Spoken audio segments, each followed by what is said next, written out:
तरिगिड़दाम तदीम ततुम तन्नम ततदिंगन्नतुम तदिंगन्नतुम तदिंगन्नतदाम तदीम ततुम तन्नम ततदिंगन्नतुम तकदिंगन्नतुम तरिगिड़दिंगन्नतताम तदीम ततुम तन्नम ततदिंगन्नतुम ततदिंगन्नतुम तरिगिड़दिंगन्नतुम आनंद नटन विनोद सच्चिदानंद आनंद नटन विनोद सच्चिदानंद आनंद नटन विनोद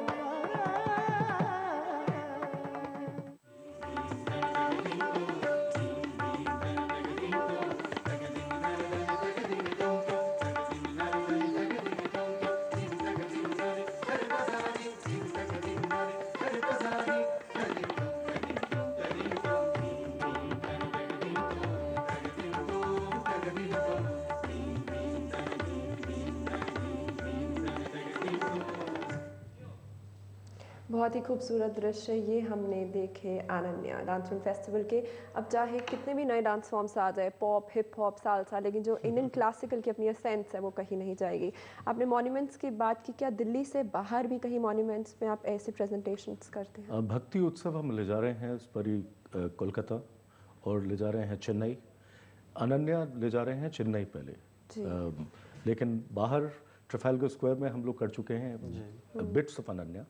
और Regent Street festival में 2007 में जब मेयर ने बुलाया था तब भी हमने बिट्स एंड पीसेस में अनन्या किया था। तो वहाँ रिस्पॉन्स कैसा रहा? Outstanding response. मैं आपको ये बताना चाहता हूँ कि इनफैक्ट जनता को बताना चाहता हूँ कि हमारे देश का जो कल्चर है वो it has a very long life. It just needs the help of the government so that it can reach more people. वो बहुत ज़रूरी है। कोई खास बात या कोई चीज़ आपको लगा ऐसा है कि जो जैसे आपने बताया कि इस कार्यक्रम में 30 से 40% लोग बाहर के भी होते हैं, जो हमारे फॉरेनर्स टूरिस्ट होते हैं वो आते हैं, आपने कोई फ़र्क महसूस किया हमारे भारत में और विदेश में, जो कि बाहर के देशों में भी आप गए हैं? देखिए, बहुत ज़रूरी है कि आप स्मॉल डिटेल्स को ज़रा उन पे ध्यान दें। मैं ऑर्गेनाइजर्स की तरफ से बात कर रहा हूँ। जब आप ऑर्गेनाइज करें तो सपोज़ अगर आउटसाइड करने में और इनसाइड करने में बहुत फ़र्क है। आउटसाइड अगर आप इवेंट्स करते हैं तो बहुत मुश्किल होता है, और स्पेशली भक्ति उत्सव में 5 से 7 हज़ार लोग आते हैं, अनन्या में 2500-3000 लोग आते हैं।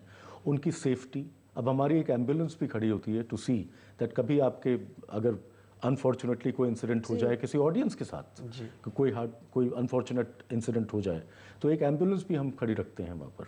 अगर वहाँ पर लेट्स से मस्कीटोज़ हों, बिकॉज अक्टूबर फर्स्ट वीक में मस्कीटोज़ होते हैं, तो हम मस्कीटो रिपेलेंट क्रीम भी लोगों को देते हैं। मतलब इतने डिटेल्स में जाना पड़ता है। सभी कुछ मैनेजमेंट में ही आता है, जैसे कि आपने पूछा कि सब मैनेजमेंट का ज़रूरी है। बिल्कुल। और आपने भक्ति उत्सव की बात की, आपने बहुत कि सभी धर्मों के लोग इकट्ठे होकर सुन सकते हैं। भक्ति उत्सव कब होता है और कब हम सभी हमारे दर्शक उसका भक्ति उत्सव हमेशा फर्स्ट वीक ऑफ अप्रैल में होता है। इस बारी 2010 में भक्ति उत्सव 3 को स्टार्ट हो रहा है और 3 दिन का महोत्सव होता है। ये अनन्या से बहुत डिफरेंट है क्योंकि इसमें 6-6:30 बजे से स्टार्ट करके हम 11 बजे तक जाते हैं, और हर तरह की भक्ति और unlimited entry, free unlimited entry है, और कोई पास की ज़रूरत नहीं है, बिल्कुल नहीं। और हमारे नेबरिंग कंट्री से भी लोग आते हैं, जैसे बांग्लादेश, नेपाल, श्रीलंका और पाकिस्तान से भी लोग भक्ति करने आते हैं। तो ये एक बहुत ही इम्पोर्टेंट फेस्टिवल है दिल्ली के लिए। और ये दोनों फेस्टिवल भी आपको जान के खुशी होगी कि ये कॉमनवेल्थ में ऑफिशियली ये दिल्ली सरकार की तरफ से ये पेश किए जाएंगे एथलीट्स के लिए और विजिटिंग टूरिस्ट के लिए। संजीव जी, अब दिल्ली में तो आपने कर लिया, और ये पुराना किला रोड पे आप इतने समय से कर रहे हैं, 8वीं बार ये होने जा रहा है। देश में बहुत से स्थानों पर ऐसे हमारी सांस्कृतिक विरासत हैं और ऐतिहासिक धरोहर हैं, क्या उसके बारे में भी आप कुछ सोचते हैं या कोई प्लानिंग, कोई योजना आपके जहन में है? देखिए, थोड़ा बहुत तो स्टेट्स और गवर्नमेंट सपोर्ट मिलना चाहिए, क्योंकि जब तक ultimately world over the state and the government supports the traditional culture and arts. तो जिस तरह दिल्ली की मुख्यमंत्री और दिल्ली सरकार ने सोचा कि ये करें, आई थिंक अगर और बाकी सरकारें भी अगर करें तो बहुत फ़ायदा होगा। क्योंकि ये ऐसे प्रोग्राम्स और ऐसे फेस्टिवल्स, इनकी महत्वता सिर्फ ये नहीं है कि ये 4-5 हज़ार लोगों के लिए हों। इनकी इम्पोर्टेंस ये है कि आम जनता जो कल्चर नहीं देखती है वो देख पाएगी। बिल्कुल, हमारे कल्चर का भी वेब बहुत बड़ा है। तो डांसेस के अलावा क्या आप जैसे थिएटर हो गया, फोक डांसेस, आप ये सब भी कवर करते हैं? हाँ जी, हमारी संस्था जो है वो थिएटर फेस्टिवल्स भी करती है, वो रॉक बैंड फेस्टिवल भी करती है, वो आर्टिस्ट कैंप्स करती है। हमारे शहर में 40 पेंटर्स हैं, बड़े फेमस और अपकमिंग यंग पेंटर्स, वो हैं। हम आर्टिस्ट कैंप्स जाके करते हैं और थीमेटिक आर्टिस्ट कैंप्स, जैसे सार्क का आर्टिस्ट कैंप किया हमने जैसलमेर में। और ऑफ कोर्स क्लासिकल डांस और क्लासिकल म्यूज़िक तो करते ही हैं। बुक लॉन्चेस हम लोग करते हैं। अमिताभ घोष की ग्लास पैलेस हमने लॉन्च करी थी दिल्ली में, और जावेद अख्तर की क्विवर में अमिताभ बच्चन साहब ने रीड किया पोइट्री, जावेद अख्तर ने उर्दू और अमिताभ जी ने इंग्लिश पोइट्री। तो फिर अगर हम कहें कि मैसेज अगर देना आजकल के युवाओं को, खासकर हमारा कल्चर इतना बड़ा, इतना सीम है, इतना डेप्थ है उसमें, जैसे आपने कहा, लेकिन अब मॉल कल्चर आ गया है, सब युवा प्रेफर करेंगे 70 mm स्क्रीन पर, चाहे आपके इतने ऑडियंसेस रहते हैं, फिर भी क्या कुछ मैसेज देना चाहोगे हमारी यंगर जनरेशन को? देखिए, मेरा मैसेज तो यही है हमेशा कि चेंज तो हो गया जी। और डेवलपमेंट भी आएगा, और अब वो अच्छे के लिए हो बुरे के लिए हो, बट चेंजेस होंगे। लेकिन हमें गवर्नमेंट सपोर्ट बहुत ज़रूरी है अपने ट्रेडिशन और कल्चर को रखने के लिए। और मैं बच्चों को और यंग लोगों को भी यही कहूँगा सिर्फ कि पॉपुलर कल्चर टेलीविज़न तो है ही, लेकिन लाइव अपने कल्चर और अपनी संस्कृति को मत भूलिए। लेकिन जो आपने कहा चेंज ज़रूर आएगा, लेकिन जो चेंज आपने दिखाया जैसे कि वेस्टर्न क्लासिकल म्यूज़िक पे इंडियन क्लासिकल डांस, वो फ्यूजन तो मतलब इट्स मैजिकल। एब्सोल्युटली, बिकॉज हमें इस वक्त हमें बाहर के चेंजेस से और बाहर के इन्फ्लुएंसेस से डरना नहीं चाहिए। हमें आई थिंक उनको लेकर अपने क्लासिकल फॉर्म में हम उनको कैसे देख सकते हैं, हम उनको कैसे उभार सकते हैं, और कैसे उनको अपना मिश्रण कर सकें, तभी तो गंगा जमुना सरस्वती चलेगी। क्या बात, गंगा जमुना सरस्वती का मिलन हो और हमारी भारतीय संस्कृति और सभ्यता भी जीवित रहे। और आप बहुत अनन्य प्रयास आप कर रहे हैं, हमारी तरफ से आपको बधाइयाँ और यहाँ आने के लिए बहुत बहुत शुक्रिया। धन्यवाद। चलिए, 3 से 7 अक्टूबर आप भी हो सकते हैं हिस्सा इस डांस फेस्टिवल का, शाम 7 से 8 बजे पुराना किला पर। मन्ना डी जी की हम बात कर रहे हैं और आज उनको घोषणा की गई है दादा साहब फाल्के पुरस्कार के लिए। एक और फिल्म में उनका गीत काबुली वाला, उस फिल्म का गीत एक फिर से हम लोग सुनते हैं और मन्ना डी जी को इस अवसर पर बधाइयाँ देते हैं। प्यारे वतन है मेरे बिछड़े चमन, तुझको दिल को कुर्बान, तू ही मेरी आरज़ू, तू ही मेरी आरज़ू, तू ही मेरी जान, ऐ मेरे प्यारे वतन है मेरे बिछड़े चमन, तुझसे दिल कुर्बान।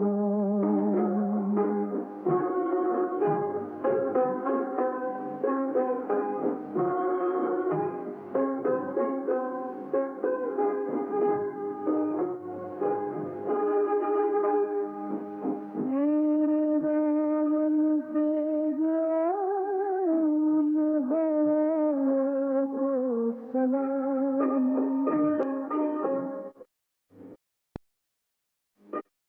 मेरे दामन से जो उन हवाओं को सलाम,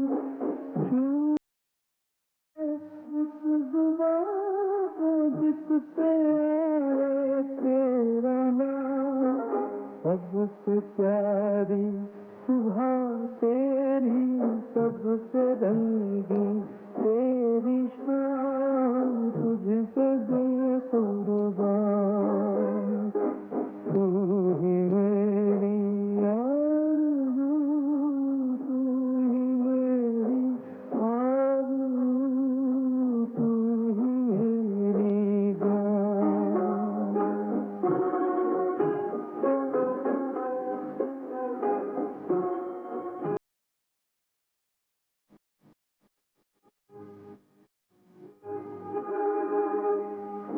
माँ का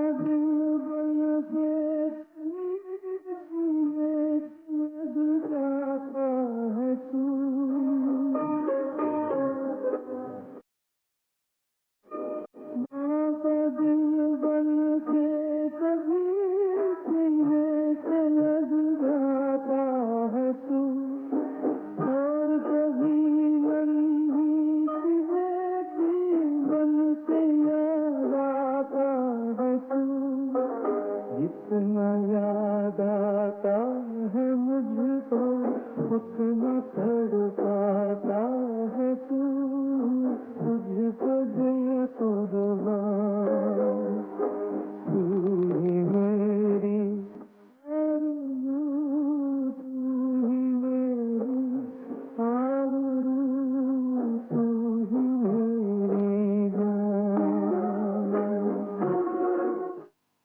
दीदी थोड़ा गेहूं और चावल मिलेगा? क्यों? राशन वाला कहता है इतना ही मिलेगा। सरकार ने हमें हर महीने 35 किलो राशन लेने का अधिकार दिया है। ऐसा ना करे तो जिला कलेक्टर या जिला सप्लाई ऑफिसर से शिकायत कर सकते हैं। अब केंद्र सरकार ने बीपीएल यानी गरीबी रेखा के नीचे के परिवारों को हर महीने 35 किलो राशन लेने का अधिकार दिया है। गेहूं 4 रुपए 15 पैसे प्रति किलो और चावल 5 रुपए 65 पैसे प्रति किलो की दर से राज्यों को मिलता है। राज्य सरकार बांटने का मामूली खर्च जोड़कर हमें देती है। जागो ग्राहक जागो।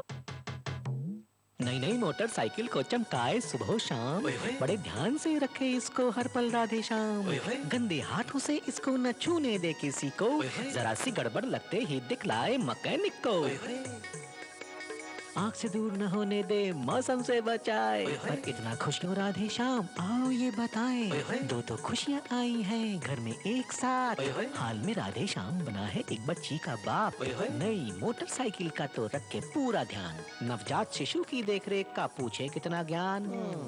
नवजात शिशु को माँ के पास रखें। जन्म के तुरंत बाद स्तनपान शुरू कर दें। शिशु को सर्दी न लगने दें। जन्म के बाद 24 घंटे तक उसे नहलाएं नहीं। जन्म के समय शिशु का वजन अगर 2.5 किलो से कम हो तो उसकी खास देखरेख करें। ऐसे शिशु को नाभि नाल गिरने के बाद ही नहलाएं। आशा बहन और एएनएम की सलाह माने। मोटरसाइकिल तो 1000 मिलेंगे, शिशु जीवन अनमोल है। भैया राशन देना। हाँ ये लो। इतना ही मिलेगा। अच्छा भैया राशन देना। हाँ लेना। बस इतना सा ही? इतना ही मिलेगा। हमारे पास अंत्योदय कार्ड है और सरकार ने हमें इस पर 35 किलो गेहूं और चावल लेने का अधिकार दिया है। बिल्कुल सही।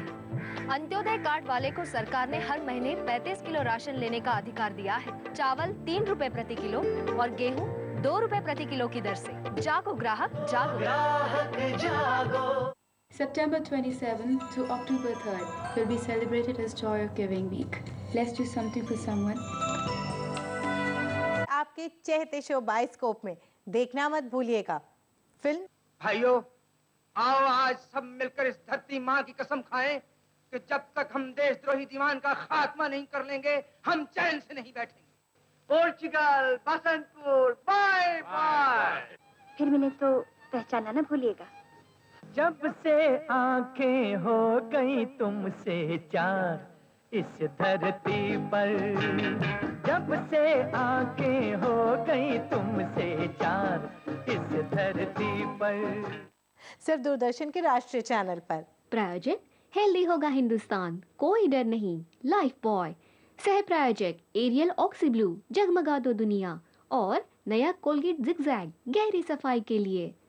व्यक्ति, कला, साहित्य, संगीत, शिक्षा, सामाजिक समस्याओं के समाधान और आपके नए विचार, नई दृष्टि इवनिंग लाइव शो द्वारा हर रोज 5 से 6 DD1 पर।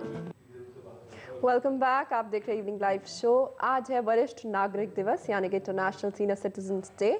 बुजुर्गों के बिना कहते हैं कि हमारी जीवन यात्रा, उनके आशीर्वाद के बिना, उनके प्रेम के बिना, स्नेह के बिना, आज्ञा के बिना हमारी जीवन यात्रा अधूरी है।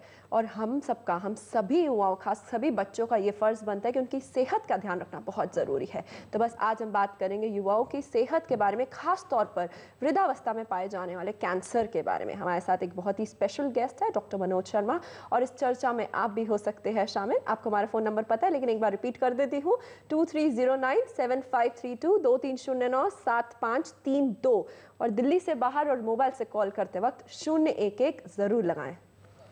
डॉक्टर साहब, बहुत बहुत स्वागत आपका। जब हम बात करते हैं वृद्धावस्था की तो हम सोचते हैं कि 58 साल में या 60 साल में रिटायरमेंट हो गया और एक बुज़ुर्ग की हम जो इमेज अपने मन में बनाते हैं। लेकिन अगर हम तकनीकी रूप से पूछें तो वृद्धावस्था है क्या?